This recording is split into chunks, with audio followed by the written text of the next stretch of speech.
America के Los Angeles international airport पर हुई एक गिरफ्तारी ने इंटरनेशनल सिक्योरिटी एजेंसियों को अलर्ट पर डाल दिया है। आरोप है ईरान के लिए हथियारों की तस्करी और डील सीधे युद्धग्रस्त सूडान तक जुड़ी हुई है। अब शनिवार रात लॉस एंजलिस एयरपोर्ट से 44 साल की शमीम माफी को गिरफ्तार किया गया। वो वुडलैंड हिल्स कैलिफोर्निया की रहने वाली बताई जा रही हैं। वहीं अमेरिकी अटॉर्नी ऑफिस के मुताबिक उस पर ईरान सरकार के लिए हथियारों की दलाली करने का गंभीर आरोप है।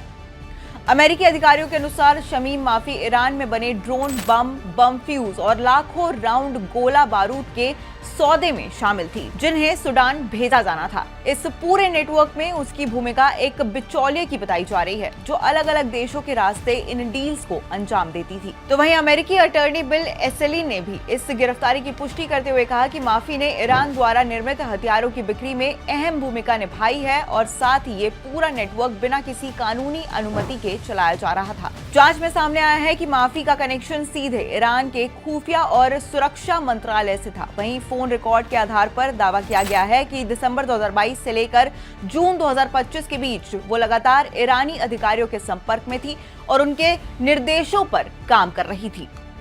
इस केस का एक अहम पहलू उसकी पहचान भी है। शमीम माफी मूल रूप से ईरान की नागरिक हैं, जिसने साल 2013 में अपना देश छोड़ दिया था। इसके बाद वो अमेरिका आ गई और 2016 में उसे वहां की परमानेंट रेसिडेंसी मिल गई, यानी वो कानूनी रूप से अमेरिका में रह रही थी। लेकिन आरोप है कि उसी दौरान वो विदेशी एजेंसियों के लिए काम कर रही थी। अभियोजकों के मुताबिक उसके पास इस तरह के संवेदनशील हथियार सौदों को अंजाम देने के लिए कोई भी वैध लाइसेंस या परमिट नहीं था, फिर भी वो करोड़ों रुपए के लेन देन में शामिल रही।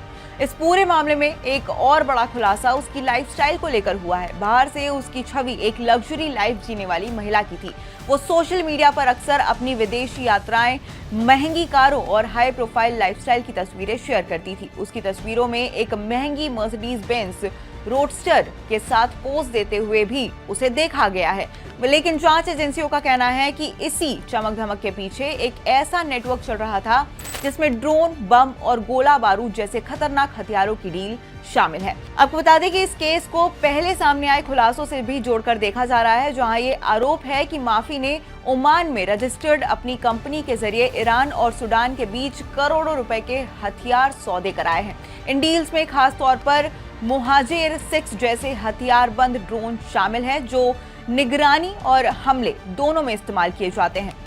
गौर करने वाली बात यह है कि ये पूरा नेटवर्क ऐसे समय में एक्टिव था जब सूडान पहले से ही गृह युद्ध की गंभीर स्थिति में गुजर रहा है। ऐसे में इन हथियारों की सप्लाई को अंतर्राष्ट्रीय सुरक्षा के लिए बड़ा खतरा माना जा रहा है। आपको बता दें कि गिरफ्तारी के समय शमीम माफी इस्तांबुल जाने की फ्लाइट पकड़ने वाली थी, लेकिन उससे पहले ही एजेंसियों ने उसे हिरासत में ले लिया। पूछताछ के दौरान उसने आरोपों से इनकार कर दिया है, लेकिन जांच एजेंसियां डिजिटल और वित्तीय सबूतों के आधार पर मामले को आगे बढ़ा रही हैं। अगर अदालत में आरोप साबित हो जाते हैं तो शमीम माफी को अमेरिकी कानून के तहत लंबी सजा का सामना करना पड़ सकता है। अब फिलहाल उसे कोर्ट में पेश किया जाएगा, जहां इस पूरे मामले की अगली कार्रवाई तय होगी।